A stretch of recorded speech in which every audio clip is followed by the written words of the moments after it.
Assalamualaikum warahmatullahi wabarakatuh. Alhamdulillah rabbil alamin wa bihi nasta'in. Wassalatu wassalamu ala rasulil amin Sayyidina Muhammad wa ala alihi wa sahbihi ajma'in. Rabbi syrah li sadri wa yassir li amri wa hlul 'uqdatam min lisani yafqahu qawli. Subhanaka la ilma lana illa ma 'allamtana innaka antal alimul hakim. La haula wa la quwwata illa billahil aliyyil azim. Allahumma adkhilna mudkhala sidqi wa akhrijna mukhraja sidqi waj'alna min ladunka sultanan nasira. Allahumma aftah alaina futuhal arifin warzuqna fahman nabiyyin wa hifzal mursalin wa ilhamal malaikatil muqarrabin. Wa sallallahu ala sayyidina Muhammad wa ala alihi wa sahbihi ajma'in walhamdulillahi rabbil alamin. Al-Fatihah. A'udzu billahi minasy syaithanir rajim. Bismillahirrahmanirrahim. Alhamdulillahi rabbil alamin. Ar-Rahmanir Rahim. Maliki yaumiddin. Iyyaka na'budu wa iyyaka nasta'in. Ihdinas siratal mustaqim. Siratal ladzina an'amta 'alaihim ghairil maghdubi 'alaihim waladdallin.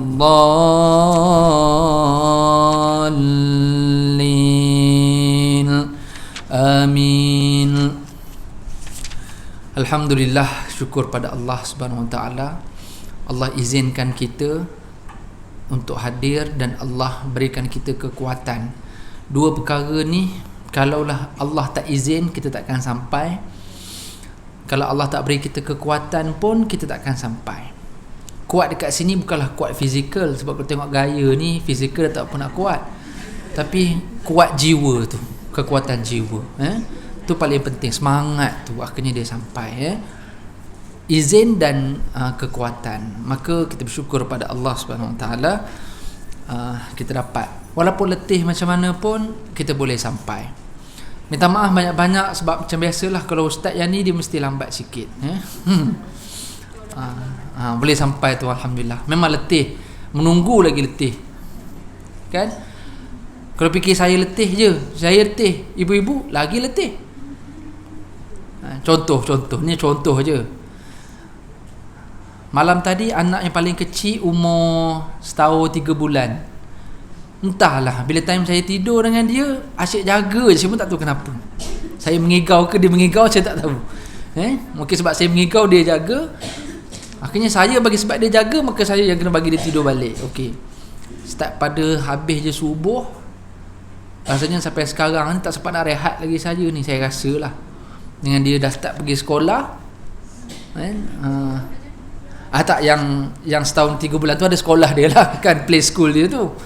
Yang lain-lain pun dah pergi sekolah apa semua. Ialah kita pun adik-adik dah start kuliah duha. Habis kuliah duha ada meeting makan tengah hari yang meeting pun sekali jalan macam tu lah. Rasa macam nak pergi toilet tak sempat, elok pakai pampers je, senang. Bila fikir letih, rasanya Allah, bila aku nak rehat ni kan. Bekerja pula sini letih, dengan panas lagi semua kan. Tapi ibu-ibu menunggu tak sampai pun letih, kan. Tak apalah, kita harap letih ini berbaloi, itu je. Bila cerita pasal letih ni, Allah ada 8 jenis letih yang Allah redha. Nak dengar tak tu? Ini untuk cover line sebab lambat sampai lah. Dalam masa yang sama bagi semangat juga. Kalau kita letih, harapnya berbaloi kita punya letih tu. Ada 8 jenis keletihan yang Allah suka. 1, letih dalam cari nafkah. Tak kira lah dia suami ke dia isteri ke, kalau dua-duanya kerjanya cari nafkah, dua-dua tu dah bersetuju untuk nak support each other, untuk sara hidup, untuk rumah, untuk duit dapur, dua-dua cari nafkah. Dan letih berbaloi dengan jam apa semua lagi, dengan syarat letih yang Allah suka je cari nafkah ni adalah letih yang diredai lah. Maknanya nafkah yang diredai, mesti kerja yang halal, kerjanya kena betul, dan kerja pun kena betul-betul. Sebab ada orang kerja dah betul dah, cuma dia tak kerja betul-betul. Lepas lunch hour dia ruyup. Ada orang macam tu. Saya kerja sendiri, saya tahulah sebab saya pernah duduk dalam agensi kerajaan juga. 2010 saya pencen, awal saya pencen, kan. Kita tahu sangat lepas lunch hour ramai orang hilang, sama je lebih kurang. Orang dekat Brunei pun sama je. Bila namanya kerja dekat agensi ni, banyak jenis macam tu lah. Contoh sekarang saya kerja sendiri, saya banyak meeting dekat area-area yang public area yang ramai orang. Saya suka meeting area pukul 10 sampai Zuhur. Paling lewat pun kadang-kadang lajak sampai pukul 2. Sebab lepas tu dah tak suka dah meeting, sebab orang dah ramai dah dekat public area ni. Sebab orang start lunch. Yang bestnya lunch dia sampai petang. Tu yang bestnya.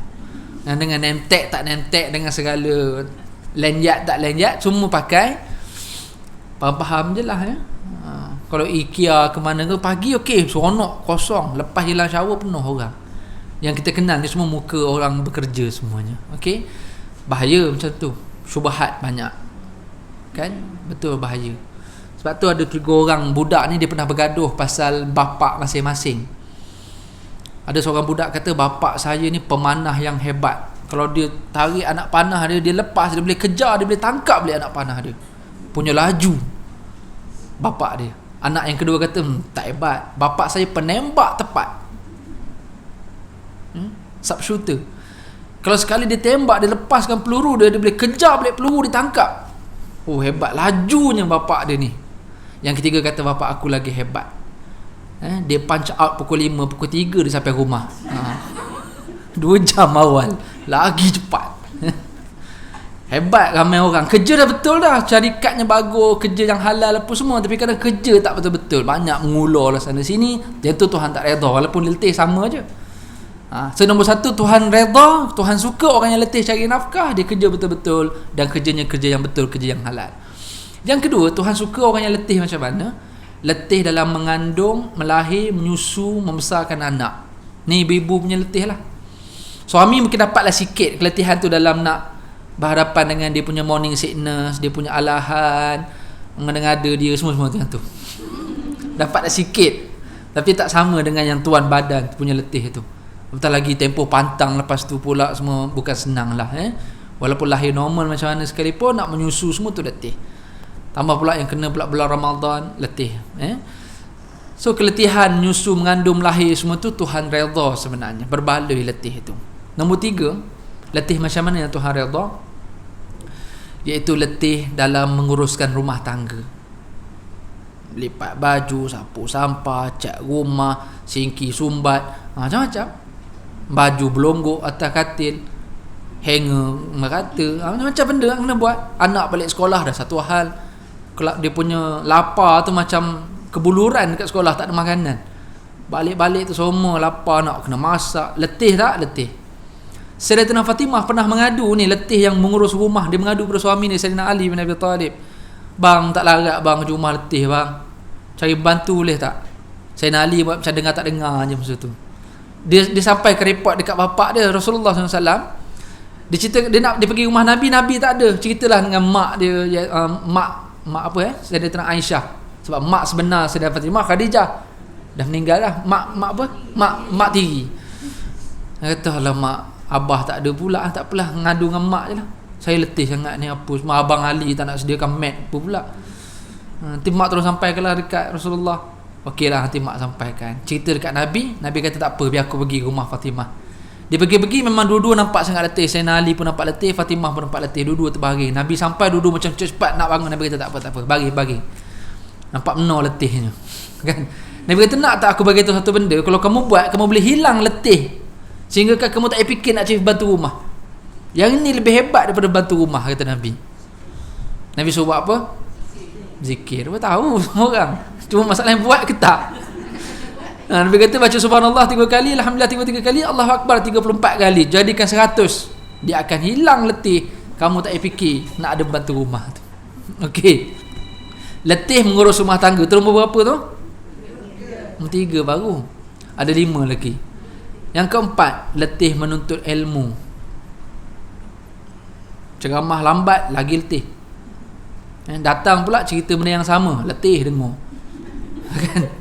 Timing pula tengah-tengah hari, time tidur, lagi letih. Kan? Macam-macam lah keletihan tu. Mental, physical, letih menuntut ilmu. Kalau orang dulu lagi menuntut ilmu, kita faham lah. Jauhnya dia punya musafir, travel demi nak dapatkan satu hadis Nabi. Dapat satu hadis, balik travel sebulan. Punya nak dapat ilmu orang dulu. Alhamdulillah hari ni tak ada masalah.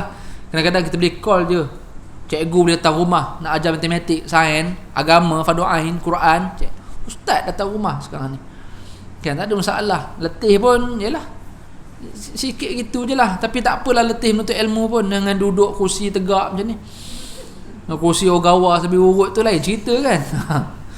Letih menuntut ilmu tak apa, berbaloi. Ni Tuhan redha orang yang letih menuntut ilmu. Itu nombor 4. Nombor 5, letih berjihad di jalan Allah. Perang tu, khususnya bab perang. Sebab jihad fisabilillah ni kadang luas maksudnya, cuma ni lebih spesifik kepada peperangan, orang yang pergi perang, menyertai peperangan, yang mempertahankan agama Islam. Itu ialah tambah pula kalau kita tengok dalam sejarah Nabi, ada yang perang bulan Ramadan pula, perang Badar semua tu kan, bulan Ramadan. Bayanglah letih berganda-ganda letih ni tu.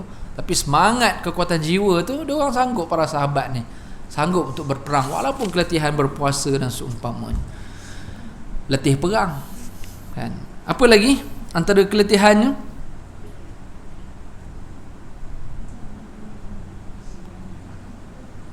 Yang seterusnya nombor 6, letih dalam beribadat. Letih. Kita datang masjid, parking kadang tak ada, pusing dah jalan, kena berjalan kaki pula, parking jauh, jalan kaki. Jalan-jalan pula, imam baca panjang, diri lama, kita dah lah gaut kaki. Imam baca panjang. Kan? Ni bulan Ramadan tak lama lagi letih. Segala pelusuk orang datang ke masjid kita ni sampai space pun tak muat kita. Nak pecah dinding. Untuk 2-3 malam yang pertama khususnya lah letih. Aircon pun dah tak rasa dah time tu. Letih beribadat. Yang sanggup pula bangun tengah malam tahajud lagi, tahajud dengan prepare sahur pula, Allah letih. Nak tengok letih tak letih, tengok sehari 2 hari pertama sebelum nak start Ramadan ni, Allah punya orang merata-rata jam sebab semua orang nak pergi cari persiapan nak masuk Ramadan nak buat dia planning nak masak apa Ramadan, seolah macam tak pernah makan 11 bulan. Seolahnya macam lauk sayur habis, kalau tak beli hari ni esok first Ramadan tak ada makanan. Oleh macam orang kita. Okeylah, tak apalah tu, letih ibadat. Nak masuk bulan Ramadan lagi lah, nak ibadat dengan nak puasa lagi. Lagi apa yang ketujuh, letih dalam berdakwah dan mengajak orang kepada kebaikan. Tak kira di pendakwah yang formal ke ataupun yang tak formal. Kalau yang formal memang yang kerja berdakwah lah, yang ceramah sana sini tengah malam, usrah lah, apa lagi ke tengah malam baru balik pula. Kalau tengok sejarah dakwah Rasulullah SAW, ada dakwah senyap, dakwah sembunyi, dakwah terang-terang. Nabi kalau dah balik rumah, dia masih lagi ada, dia bahagikan masa dia 3 masa pula dekat rumah dia. Satu masa untuk diri sendiri, satu masa untuk family, satu masa untuk Allah pula. Masa untuk diri sendiri dia bahagikan lagi pula untuk umat. Banyak sangat masa Nabi yang habis untuk orang. Letih berdakwah. Letih tak kira walaupun tak formal, ibu-ibu pun berdakwah juga sebenarnya. Ibu-ibu ulang alik atas masjid tu dakwah. Walaupun kita tak bercakap apa-apa, tapi orang nak tengok kita dah ulang alik. Orang akan perasan ni kereta pakai ramai-ramai pukul 3 petang ni ada apa. Orang sekitar tahu. Kan kita mungkin tak buat siren, buat pengumuman, tak ada. Tapi lama kelamaan ada orang pun dia dah start. Mula mungkin dia tak nak. Saya tak tahu lah ibu-ibu yang datang ni kena ajak ke atau tiba-tiba mengikut-ngikut. Tengok ada apa. Lama dia pun join sekali. Makin lama makin ramai. Ada yang dulu tak boleh nak join sebab dia bekerja, dah pencen, dan dia nampak ada aktiviti, dia start join lepas dia pencen. Terpulang tu dakwah. Dia panggil dakwah bilhal, dia panggil. Dakwah secara direct. Last sekali, letih apa yang Allah suka, iaitu letih ketika sakit, ketika kesusahan, dan juga ketika ditimpa dengan musibah. Letih orang sakit. Kalau duduk kat hospital lagi letih, malam dah tak boleh tidur sebab bunyi mesin sebelah ting, tak boleh nak tidur. Pagi baru nak ngantuk sikit, doktor datang round katil. Habis doktor, orang nak tukar cadar. Okey, alhamdulillah tukar cadar, tukar baju, lega. Datang budak praktikal pula, buat soal jawab macam-macam. Alhamdulillah habis praktikal pukul 11, baru rasa ngantuk nak tidur. Orang melawat pula, letih sakit. Datang pula jenis orang yang datang tak kerti nak balik, lagi letih. Kan? Ada hukama, orang kata apa? Kehadiran seseorang as-safih, kehadiran seorang yang bodoh, yang tak kerti bahas bodoh macam kasar bunyinya. Kehadiran orang yang jenis tak faham ni lebih sakit dirasai oleh orang yang sakit berbanding penyakit dia. Siapa orang yang tak faham ni, orang yang bodoh ni, kata ulama, iaitu orang yang datang tak kena masa dan datang terlalu lama. Ni kadang-kadang kita berhadapan dengan orang macam tu. Saya pernah pergi ziarah orang, tengah saya datang masuk pintu tu, ada orang tengah promote MLM, akak sakit ni, akak beli ni ubat ni. Kan akak promote kat orang, nanti ada downline akak 2. Tercungak-cungak makcik tu tengok carta tu orang tu. Kesian je jenis orang ni. Jenis datang tak kena masa, lama pula tak kerti nak balik. Ada 8 keletihannya ibu-ibu semua. 8 keletihan ni kita harap berbaloi lah. Hidup kita memang banyak letih pun. Jadi yalah, orang yang tak nak letih dia duduk je lah, duduk saja. Kadang-kadang lebih letih daripada orang yang aktif. Duduk saja lagi letih. Okeylah, tu mukadimah, panjang pula mukadimah nak selamatkan diri. Hari ni kita sambung surah yang baru, Suratul Hajj. Kita nak start ayat yang pertama insya-Allah. Kita cuba ayat 1 hingga ayat 5 dulu untuk hari ni, sebab ayat ni agak panjang sikit. Ayat 1 hingga 5 dulu, Suratul Hajj. Surah yang ke-22 dalam Al-Quran. Juzuk yang ke-17. Kita baca serentak sama-sama ibu-ibu, start pada ayat pertama hingga ayat yang ke-5. Bagi yang boleh baca, yang tak boleh baca tengok, baca dalam hati pun boleh. A'udzu billahi minasyaitonir rajim. Bismillahirrahmanirrahim.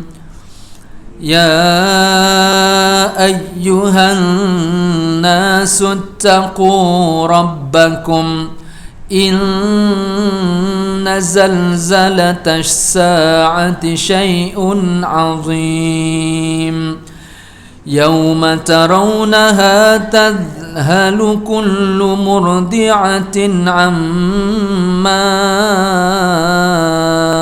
أرضعت وتضع كل ذات حمل حملها وترى الناس سكارى وما هم بسكارى ولكن عذاب الله شديد ومن الناس من يجادل في الله بغير علم ويتبع كل شيطان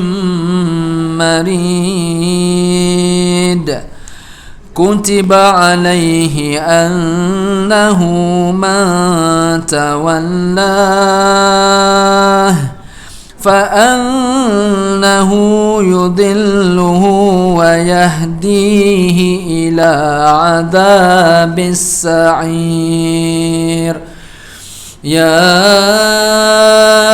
أيها الناس إن كنتم في ريب من البعث فإنا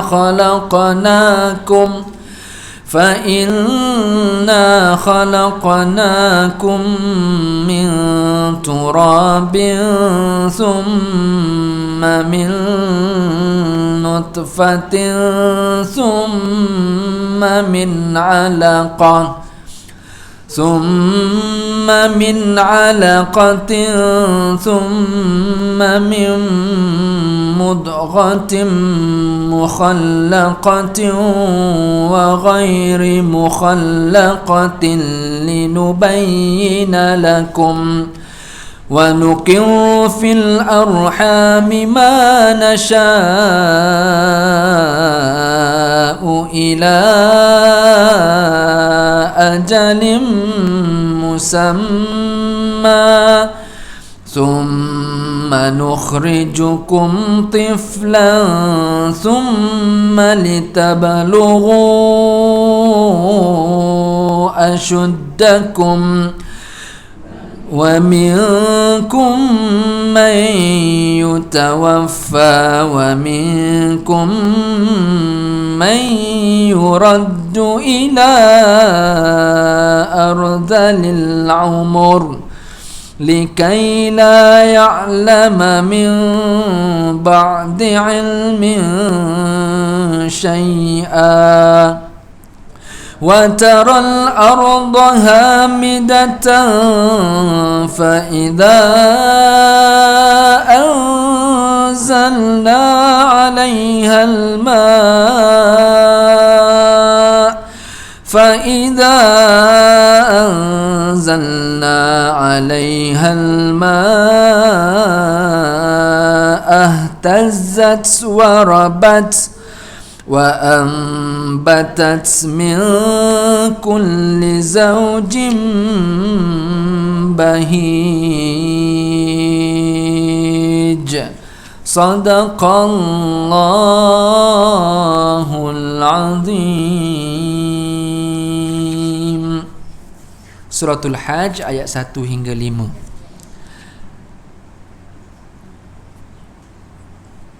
Ayat 1 hingga 2. Wahai umat manusia, bertakwalah kepada Tuhan kamu. Sesungguhnya gempa hari kiamat itu adalah sesuatu perkara yang amat besar. Pada hari kamu melihat peristiwa-peristiwa yang mengerikan itu pada hari kiamat, setiap ibu yang menyusu akan melupakan anak yang sedang disusukannya, dan setiap perempuan yang mengandung akan gugurkan anak yang dikandung, dan engkau akan melihat manusia dalam keadaan mabuk, padahal mereka sebenarnya tidak mabuk, tetapi azab Allah amatlah berat dan mengerikan. Ayat 1 hingga 2 ni ada asbabun nuzul, ada sebab turun ayat. Daripada Imran bin Husain meriwayatkan kedua-dua ayat ini diturunkan berkaitan dengan Rasulullah SAW yang bertanya kepada para sahabat dalam satu perjalanan, apakah kamu semua mengerti apa itu hari kiamat? Mereka pun menjawab, Allah dan Rasulnya lebih mengetahui. Bila Nabi tanya, kamu ni tahu tak kiamat tu macam mana? Sahabat tanya, Rasulullah lebih tahu, Allah lebih tahu. Maka Allah turunkan ayat 1 hingga 2 tentang antara kedahsyatan hari kiamat. Ayat pertama, tadaburnya adalah Allah cerita pasal takwa, takut kepada Allah. Salah satu cara untuk takut kepada Allah iaitu dengan melakukan apa yang Allah suruh, tinggal apa yang Allah larang. At-taqwa, al-khawfu minal jalil, dia rasa takut dengan Tuhan dia. Daripada Tuhan dia, dia rasa takut. Kita pernah bertakwa dengan mak dan ayah kita. Kita rasa takut, dalam masa sama kita hormat mak dan ayah. Jadi kadang-kadang kita buat itu kerana perasaan tu.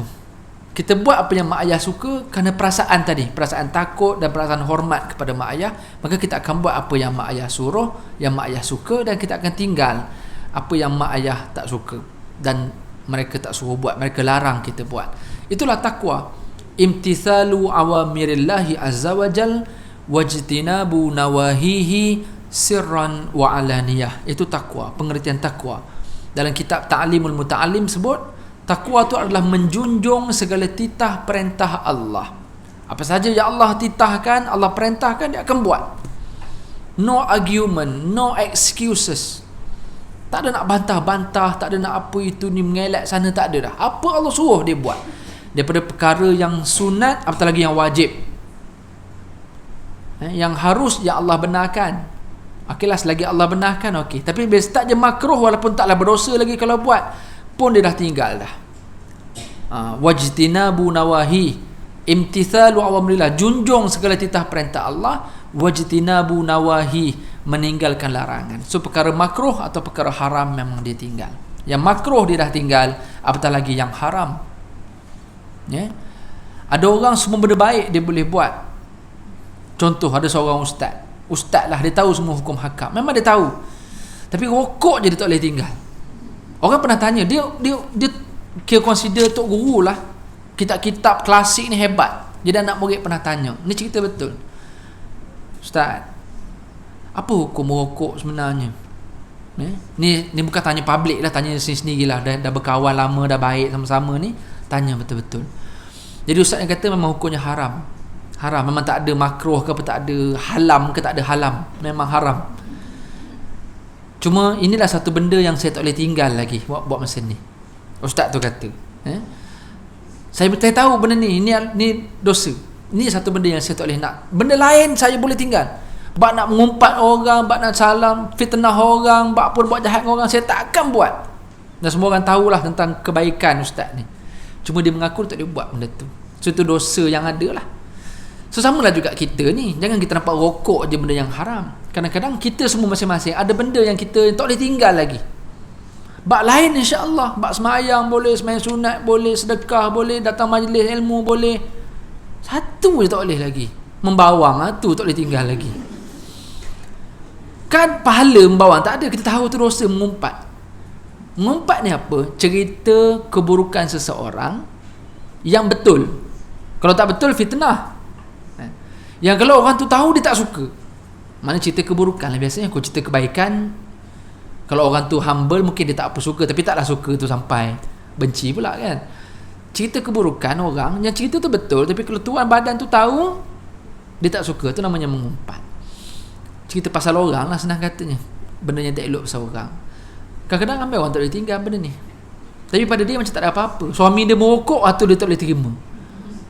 Kan, lebih kurang je dosa, dua-dua dosa. So setiap kita sedar, kita sendiri semua sedar apa benda yang kita masih tak boleh tinggal. Ada orang tak boleh tinggal sifat pemarah dia. Dosa juga kadang-kadang marah yang tak kena tempat, tak pasal-pasal. Kan, dalam marah tak bagi tahu pula marah apa. Masalah tu, pressure isteri dia. Kan, itu pun dosa. Jadi semua orang dia ada kelemahan. Saya pun ada kelemahan, mesti tak boleh cerita. Kalau cerita kan tak nak panggil ceramah pula. Semua kita ada kelemahan masing-masing, cuma kita berusaha. Betul, tahap takwa itu dia akan cuba sedaya upaya untuk buat selagi boleh apa benda baik yang dia buat. Dia cuba tinggal selagi boleh semua benda yang tak boleh buat. Mana selagi banyak dia boleh buat dan dia boleh tinggal yang tak elok, itulah semakin tinggi takwanya kepada Allah. Yang penting bertakwa. Sebab tu ingatan takwa ni kena sentiasa diperingatkan. Khatib akan sebut pada orang lelaki seminggu sekali hari Jumaat, ittaqullah. Kan, tapi oleh kerana semua orang dah faham, bila ittaqullah je semua orang angguk. Malahnya tak bangun-bangun bila angguk tu kan. Dia one way je angguknya. So itu masuk takwa. Allah kata takutlah kepada Allah, bertakwalah kepada Allah, kerana sesungguhnya kiamat, gempa hari kiamat itu satu perkara yang amat besar. Allah pun sebut dalam ayat yang kedua, ibu yang menyusu terus tak fikir dah, akan melupakan terus anak yang tengah tergantung tu, terus dia lepaskan. Memang tak logik. Kalau fikir-fikir memang tak logik. Orang putih Hollywood buat cerita banyak pasal gempa bumi ataupun pasal hari kiamat kan, Armageddon lah, 2012 lah, Day After Tomorrow, macam-macam cerita, How It's End, macam-macam cerita.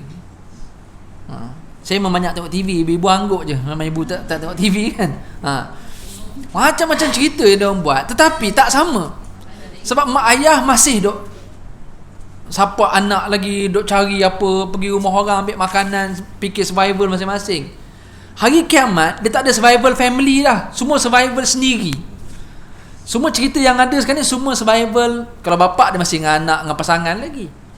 Ras tu pun kita tengok pun dah dahsyat dah tu. Semua orang penting diri, siapa semua orang dah keluar pistol, dah start curi barang, semua dah kira darurat dah, curi pun dah tak ada masalah dah time tu. Semua orang nak fikir selamatkan family. Kan? Tu pun kita rasa dah tak sanggup dah nak tengok. Bayangkan hari kiamat, dia semua personal, dah tak ada dah family. Mana lagi luar biasa yang orang macam fikir macam tak logik. Takkan anak sendiri kita lepas. Ya, yang tengah menyusu lantak kau. Menyusu mana bawah 2 tahun. Budak bawah 2 tahun apa yang dia reti? Kalau kita lepas budak sekolah rendah, mungkin pandai dia berlari sendiri, ke cari makan sendiri. Yang 2 tahun. Tapi sampai macam tu sekali, mak yang punya baik dengan anak pun akan tinggal. Bayang kan? Sebab tu Allah sebut dalam Quran ayat lain, al-mal wal banun. Kan, zinatul hayatid dunya, harta dengan anak-anak ini hanya perhiasan dunia saja yang kita akan tinggal. Dalam ayat lain, yauma la yanfa'u malu wala banun, pada hari yang tidak ada manfaat harta dan juga anak. Time ni semua orang dia personal dah time ni. Kita sayang macam mana pun anak, punya baik kita take care masa hidup, kiamat semua orang individu dah. Punyalah dahsyat sehingga orang yang mengandung boleh tergugur sendiri anak. Oh, dahsyat gempa bumi, kedahsyatan hari kiamat. Kita pun baca je lah ayat ni. Nak tahu lagi detailnya, baca surah juzuk 30 lah, surah An-Naba, surah Al-Insyiqaq, surah At-Takwir, itu semua surah pasal hari kiamat yang detail macam mana kronologi proses berlaku kiamat tu kan. Semua-semua itulah, macam mana bintang, macam mana bulan, macam mana matahari, macam mana laut, macam mana gas-gas yang keluar, laut yang dipanas, laut boleh menggelegak ya. Yang kita dah nampak tsunami itu datang tak menggelegak, ini dalam menggelegak tsunami pula, macam mana tu agak-agak. Na'udzubillah, harapnya kita tak hidup lah masa tu. Tengok gaya ni rasanya memang tak hidup dah time tu. Saya pun kita tak nak hidup time tu tapi bukanlah nak mati esok pula. Nak katanya macam tu sekali kedahsyatan hari kiamat yang orang putih cuba gambarkan dalam pelbagai versi cerita. Rupanya kiamat lebih dahsyat. Itulah perkara ghaibiyat. Dia panggil perkara sam'iyat wa ghaibiyat. Perkara yang kita tak nampak tapi kita percaya. Kiamat ni benda yang belum nampak, kita percaya melalui ghaibiyat, benda yang tak nampak, dan kita percaya melalui sam'iyat yang kita dengar melalui Quran, hadis, ceramah. Sam'iyat dipanggil, dan kita beriman. Alladzina yu'minuna bil ghaib, ayat yang ketiga surah Al-Baqarah. Dan ada ciri orang-orang yang bertakwa kan, alif lam mim zalikal kitab la raiba fihi hudal lil muttaqin. Kan ayat satu cerita wahai manusia bertakwa kepada Allah. Ciri orang bertakwa apa dia? Percaya hari kiamat. Siapa orang bertakwa? Ayat ketiga, alladzina yu'minuna bil ghaib wa yuqimunas salah wa mimma razaqnahum yunfiqun walladzina yu'minuna bima unzila ilaika wa ma unzila min qablik wa bil akhirati hum yuqinun. Percaya perkara gaib, percaya pula akhirat. Dia yakin dengan hari akhirat. Itu ciri orang bertakwa. So Allah ingatkan ayat pertama suratul Baqarah, Allah remind detailnya pada ayat yang ketiga, description di antara orang yang bertakwa. So Allah sebut dalam ayat kedua suratul Hajj sama juga, Allah cerita pasal kedahsyatan hari kiamat. Bagi orang yang bertakwa, dia akan rasai benda tu dan dia akan get well prepare sekarang untuk menghadapi persediaan hari kiamat. Orang putih dia prepare dengan cara dia lah. Kita prepare dengan amalan. Orang putih dia prepare dengan dia punya fortress, dengan dia punya benteng, dengan dia punya, yang kita pernah cerita dalam kuliah kita sebelum ni, yang dia buat, dia jadikan bunker perang dunia yang kedua dulu. Bunker tu jadi hotel. Kapal selam dia orang sengaja tenggelamkan, buat hotel berapa star kat dalam tu. Semua tu dengan alasan untuk boleh, kalau berlaku tsunami tak apa, aku duduk dekat dasar lautan kan. Sebenarnya tak, laut tu sendiri akan terbalik jadi persediaan masing-masing lah, tengok kepercayaan kita macam mana. Allah kata apa? Engkau akan lihat manusia pada ketika itu, wa taron nasa sukara wa ma hum bisukara. Kamu akan tengok manusia dalam keadaan mabuk kerana ketakutan dan kebingungan, padahal mereka tak mabuk. Mabuk ni kita istilahkan dengan minum arak kan, ataupun mabuk lawyer ke apa ke, kena atas laut kan mabuk, jadi orang tu jadi tak betul. Kita bercakap dengan dia pun tak ada nak bercakap. Ibu-ibu pernah berhadapan dengan orang mabuk, satu bercakap tak tentu hala, yang kedua kita bercakap dengan dia tak ada respon. Ni antara orang mabuk cakap tak tentu hala. Hari ni orang tengah famous, ada satu lagu seorang budak perempuan gelandangan ni, akhirnya jadi famous dia. Tengok tak? Tahu tak? Tak tahu juga. Nama tajuk lagu tengah famous sekarang ni Dance Monkey. Tahu? Tahu tak tahu? Walaupun suaranya taklah sedap sangat, tapi lirik dia dengan kronologi macam mana dia boleh jadi penyanyi tu luar biasa. Nak tahu ke tak cerita dia? Sikit je lah, sikit. Sebab memang budak menyanyi apa semua orang menyanyi, keluar kat radio ke apa ke orang menyanyi Tapi satu sudut yang lain kita cuba tengok lah. Okey, budak ni, Dance Monkey ni, berarti budak ni memang dia menyanyi macam, menari macam monyet. Sebab dia dipaksa untuk menari. Sebab dia ni budak gelandangan dan dia selalu berhadapan dengan orang mabuk dekat jalan raya ni. Jadi bila orang mabuk jumpa dengan orang gelandangan, memang budak gelandangan memang akan kena macam-macam lah. So dia paksa menari lah, apalah. So dia menari macam beruk, macam monkey tu kan. Tu skrip tu, dance for me, dance for me. Mana orang mabuk suruh dia menari, walaupun menari tak apa-apa, tapi tak apa, menjadi bahan ejekan, jadi pelik-pelik. Sampai tahap akhirnya budak dia pun happy untuk serve orang mabuk ni sampai sudahnya. Akhirnya famous, dia jadi artis dah sekarang ni. Dan beribu orang tengok dia punya ni. Tak tahu kaya dah kot, tak tahulah. Dan cuma nak katanya berhadapan dengan orang mabuk. Saya pernah duduk dengan orang mabuk. Housemate saya sekat UK dulu, orang Trinidad dan Tobago. Dia taklah minum arak sangat, tapi dia suka ganja.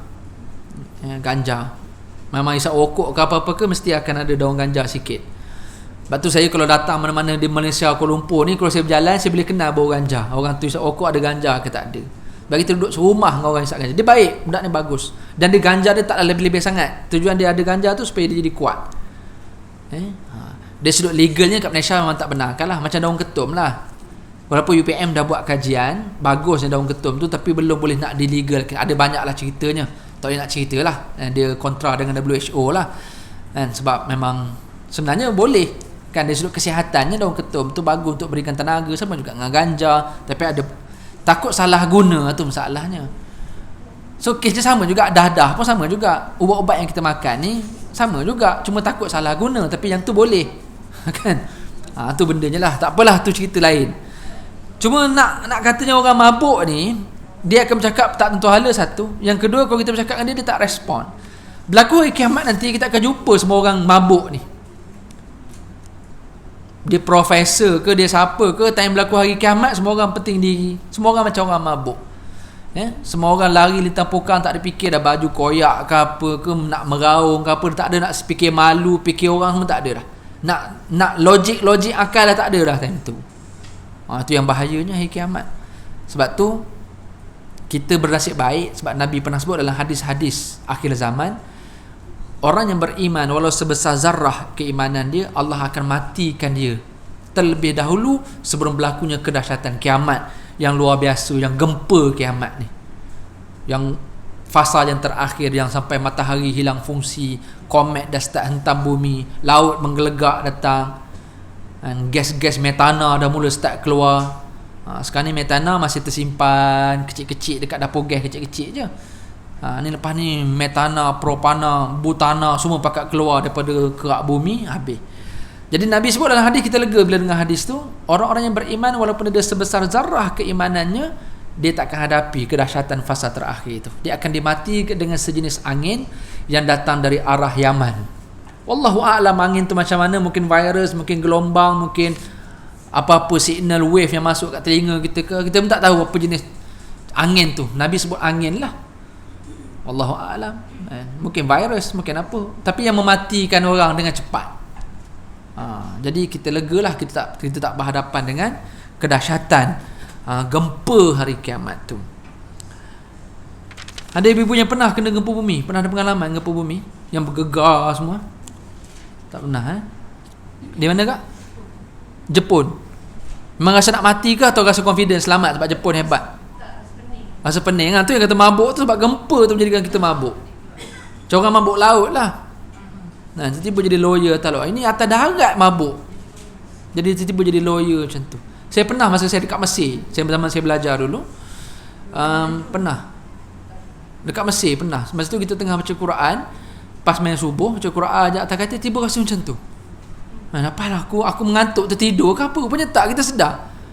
Buka je beranda, semua orang dah lintang pokang berlari, rupanya gempa bumi. Sebab Mesir ni dia punya buat rumah suka hati. Dia banyak apartment, jadi dia punya foundation tak kuat pun, suka hati nak main tambah, tak betul-betul betul-betul tinggi je. Banyak bangunan sebelah runtuh, kita menggelabah keluar lari. Dan itu first time yang pernah gempa yang memang rasa macam tu lah. Setakat ni kita Malaysia, Tuhan banyak selamatkan. Negara jiran kita Indonesia, Allah luar biasa tengok gempa bumi dia. Kita pun tak tahulah apa hebatnya kita Malaysia sampai Tuhan boleh selamatkan ni. Sebab tu kita jagalah semua zikir maksurat kita, doa kunut kita, apa-apa semualah. Yasin ke Suratul Kahfi yang kita baca ramai-ramai, buat tahlil, lepas tu teruskanlah benda-benda tu. Okey. Ayat yang ketiga. Dan di antara manusia ada yang membantah tentang Allah tanpa ilmu pengetahuan, dan ia menurut setiap syaitan yang telah sebati dengan kejahatan. Itu normal lah. Dalam dunia ni Allah sampaikan arahan melalui Nabi. Lepas Nabi wafat, Allah sampaikan arahan melalui ulama-ulama. Ramai tak orang bantah ulama? Ramai. Secara langsung membantah Rasul dan membantah Allah. Normal Jadi benda tu adalah perkara biasa. Dan tambah pula zaman media terbuka hari ni, media sosial, ibu ayah semua, kita rasa kadang-kadang orang netizen hari ni terlalu berani bercakap dalam bab hukum agama. Bab-bab lain satu hal lah, bab hukum agama buat orang berani bercakap sehingga kan boleh merosakkan akidah luar biasa orang kita hari ni. Melanggar tu, membantah tanpa ilmu pengetahuan. Walaupun mereka orang yang berpengetahuan, sebab yang membantah ni, contoh yang golongan-golongan G25 sebagainya, saya sebut direct je, G25. Semua ni golongan intelektual semua. Medah pencen apa semua lagi, kadang-kadang cara bantahan itu mereka intelek, tapi dia membantah kerana terlalu intelek sangat sampai dia boleh buat statement-statement yang di luar pengetahuan. Itu bahaya. Bahaya bila nak bercakap, dia bukan bidang agama, dia nak bercakap bab agama, tu bahaya. Akhirnya dia kontra dengan apa mufti cakap, ulama cakap. Dan yang lebih teruk lagi, takut dia bercakap itu sehingga melanggar akidah, boleh merosak dan menjatuhkan akidah. Tu na'udzubillah min zalik. Batu enforcement daripada government kena kuat. Dan tu kita harap menteri agama yang baru, kita berdoa semoga Sohibus Samahah kita yang dipilih menjadi menteri agama ni, dia ada kekuatan yang tu insya-Allah untuk nak mengurus semua agensi-agensi di bawah JPM ni, terutama agensi agama. Mana-mana orang yang bertindak di luar batasan berkaitan dengan agama ni, kalau boleh bukan sekadar nasihat tapi ada hukuman. Kita berharaplah sebab bahaya juga kalau tengok pada statement yang sebelum ni. Dan saya pun tahulah cerita ni semua sebab saya sendiri pernah terlibat dengan perkhidmatan awam di JAKIM dulu. Jadi benda tu, zaman dulu tak ada media sosial. Kita sekadar tahu kerana kita punya tugasan. Hari ni orang awam pun dah tahu. Sehingga orang berani hentam JAKIM. Yang bercakap kadang-kadang orang senior dalam government yang bercakap hentam JAKIM lah, hilangkan macam-macam lah kuasa JAKIM. Na'udzubillah, bahaya ibu-ibu. Orang membantah tanpa pengetahuan, ini bahaya. Membantah tentang Allah. Nombor 4 yang telah ditetapkan kepada syaitan-syaitan itu bahawa sesiapa yang berketuakan dia, maka sesungguhnya ia akan menyesatkannya dan memimpinnya ke azab neraka. Itu yang bahayanya, siapa yang menjadikan syaitan sebagai pembimbing tu. Wa ma kana lahu syaitanu qarina fasa'a qarina. Dalam ayat yang lain Allah sebut, saya lupa surah apa. Barang siapa yang menjadikan syaitan sebagai pendampingnya, apatah lagi ketuanya. Ya Allah sebut sekarang ni ketua. Man tawallahu, siapa yang menjadikan syaitan sebagai wali dia, kan, pemimpin, pelindung dia, itu memang lagi menyesatkan lah. Menjadi pendamping pun dah menyesatkan. Qarin, Allah guna perkataan qarin. Wa ma kana lahu syaitanu qarina, siapa yang menjadikan syaitan sebagai qarin. Yang kita dengar perkataan qarin selalu ni. Qarin ni makna macam kembar dia lah maknanya. Memang ada orang yang macam tu, dekat sini jumpa, kat sana pun ada, kat dalam kelas ni pun ada. Rupanya dia ada dekat rumah. Yang datang kat kelas tu siapa? Qarin dia. Ada orang yang macam tu, dia membela hantu raya. Ada, memang dia boleh jadi dua terus. Dia benda ni boleh berlaku. Contoh satu boleh berlaku kepada para awliya, wali-wali Allah, tu boleh berlaku. Kita jumpa dia sembahyang kat masjid. Kita keluar masjid, tiba-tiba dia tengah bertukang dekat rumah, punya cepat masa dia. Boleh, benda tu boleh berlaku di kalangan wali-wali Allah.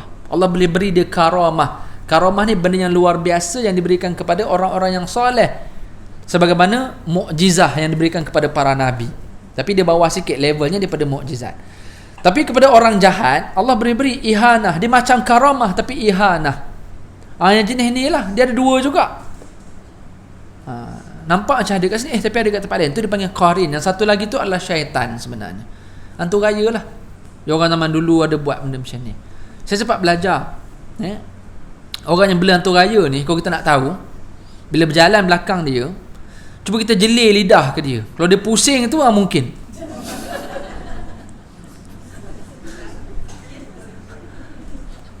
Wallahu a'lam. Sebab qarin dia bagi tahu dia. Orang yang bela toyol ni benda betul ni, bukan gurau-gurau ni benda betul. Kita dah buat eksperimen dah. Orang yang bela toyol pula, zaman moden ni ada ke ustaz? Ada, apa tak adanya. Orang yang bela hantu raya, orang yang bela toyol. Toyol ni biasanya untuk tujuan mencuri lah. Orang yang bela toyol ni, dia suka berjalan tangan dekat belakang, sebab dia tengah memegang toyolnya. Macam tangan pimpin macam pelik pula kan, dia pegang belakang, ni toyol jalan belakang ni. Dua-dua belah. Tak semestinya lah nampak ada orang jalan tu. Tak semestinya. Cuma antaranya. Ramai je berjalan macam tu kadang-kadang kan. Okey, so jangan jadikan syaitan sebagai qarin. Sebab Allah sebut wa makana syaitanu lahu qarin. Siapa yang jadikan syaitan sebagai pendamping, fasa qarina, dia akan menjadi pendamping yang akan merosakkan. Dia adalah seteruk-teruk pendamping. Maka jangan jadikanlah, sebab ramai je orang menjadikan syaitan atau jin-jin yang jahat sebagai pembantu pendamping dia. So apatah lagi kalau pendamping pun dah jahat. Dalam ayat yang keempat surah Al-Hajj, Allah kata man tawallahu fa annahu yudilluhu. Siapa yang berketuakan syaitan, maka dia pasti akan menyesatkan. Dan syaitan akan membimbing dia ila azabis sa'ir, akan membawa dan memimpinnya ke arah neraka yang dahsyat, api neraka yang sangat panas dan dahsyat. Ayat yang terakhir, yang kelima untuk hari ini, sebelum kita berhenti, Allah cerita tentang keadaan diri kita, supaya kita sedar dirilah. Manusia yang tak sedar diri ni, dia tak kenal daripada mana dia bermula. Jadi Allah nak bagi kita ingat hari kiamat, supaya tolong turn down sekejap, jangan sombong sangat dengan apa yang ada, pangkat, kedudukan, harta, kesombongannya ada hari ni. Turn down sekejap. Cara Allah nak bagi seorang tu turn down, Allah ingatkan dia tentang daripada mana dia bermula. Siapa pun kita hari ni nak ingatkan anak, abang ialah abang dah jadi orang hebat sekarang, abang lupa ke dulu macam mana. Kita akan cerita balik. Jadi bagi orang, kerana keegoannya, dia akan buat-buat lupa. Tapi ada time bila dia betul-betul bersendirian, dia akan ingat balik. Time tu dia akan sedar balik diri. Jadi ni elemen motivasi. Kita tarik balik orang dengan bagi dia ingat asal usul. Sebab tu ada orang duduk luar negara, cakap orang putih slang dah habis dah. Terus menampak pun dah lupa diri dah. Bagi budu, terus jadi orang kampung balik kan. Dia ingat balik asal usul dia. Wahai manusia, sekiranya kamu menaruh syak tentang kebangkitan makhluk, ni Allah ingatlah siapa yang konon sombong, yang tak fikir sangat pasal hari kiamat ni, iaitu antaranya dipanggil yaumul ba'si, hari kiamat. Selain dia panggil hari akhirat, hari kiamat, dia panggil yaumul ba'si, hari kebangkitan. Siapa yang memang ragu-ragu tentang hari kebangkitan, okey, tolong ingatlah yang mana sebenarnya kami telah menciptakan kamu daripada tanah, iaitu Nabi Adam dulu.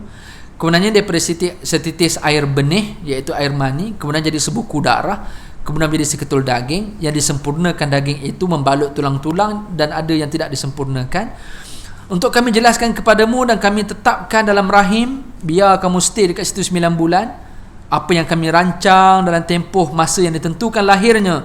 Kemudian kami keluarkan kamu berupa kanak-kanak sampai peringkat umur dewasa. Dan ada di antara kamu yang dimatikan, dan ada pula yang dilanjutkan umurnya ke peringkat yang tua nyanyuk, sehingga dia tak mengetahui lagi apa yang sesuatu yang telah diketahuinya dahulu. Dan kau melihat bumi itu kering. Kemudian apabila kami menurunkan hujan menimpa bumi yang kering, maka bergeraklah tanahnya dan gembur, subur balik. Membusuklah tanah tu kembali menjadi subur.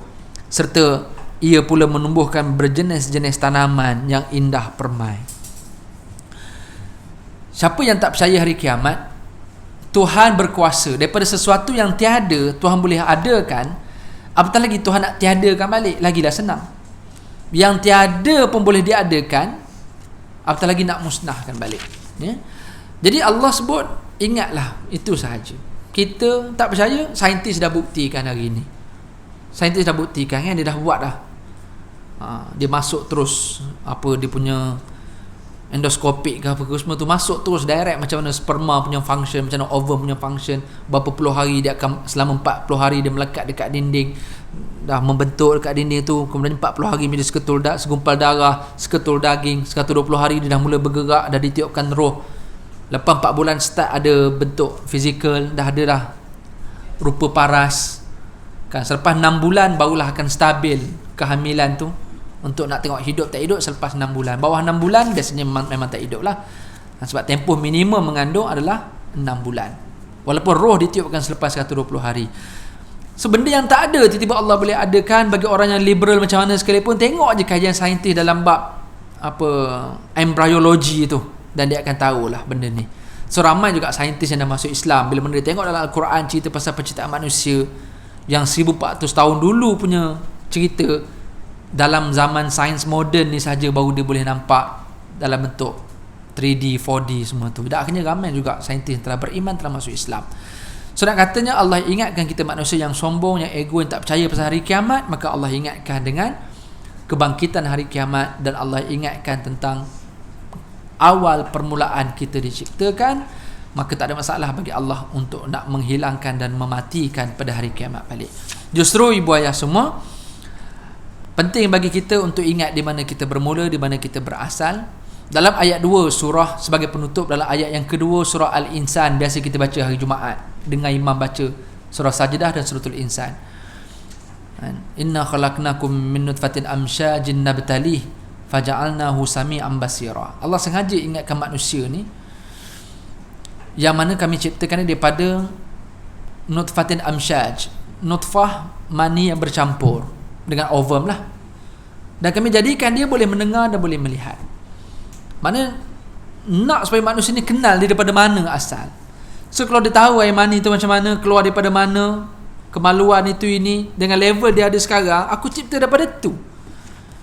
Kan? Ada orang dia boleh fikir, dan akhirnya dia merendah diri. Tapi ada orang dia malah fikir lantak benda tu. Jadi bila dia baca Quran, baru dia boleh fikir. Soalnya orang yang sombong, ego, dia tak nak baca Quran. Maka Quran datang untuk mengingatkan kita benda ni. Sebab tu pentinglah tadabbur. Mudah-mudahan kita boleh menjadi orang yang beringat, insya-Allah. So itu saja untuk hari ini. Terima kasih banyak-banyak ibu ayah atas perhatian dan komitmen yang diberikan. Harapnya Tuhan meredai dan memberkati kehidupan kita. Allah membantu menyelamatkan negara kita daripada virus corona ni, COVID-19 ni. Dan masa yang sama Allah berikan juga, kita doa semoga Allah berikan kestabilan, keharmonian kepada pemerintahan dan sosiopolitik dalam negara kita dengan kabinet yang baru. Harapnya begitulah. So kita ambillah semangat kabinet baru ni dengan kita bolehlah untuk tukar juga kabinet dapur yang dah lama tu. Aku qauli hadza wa astaghfirullahal azim. Itu sahaja untuk hari ini. Minta maaf salah silap. Assalamualaikum warahmatullahi wabarakatuh.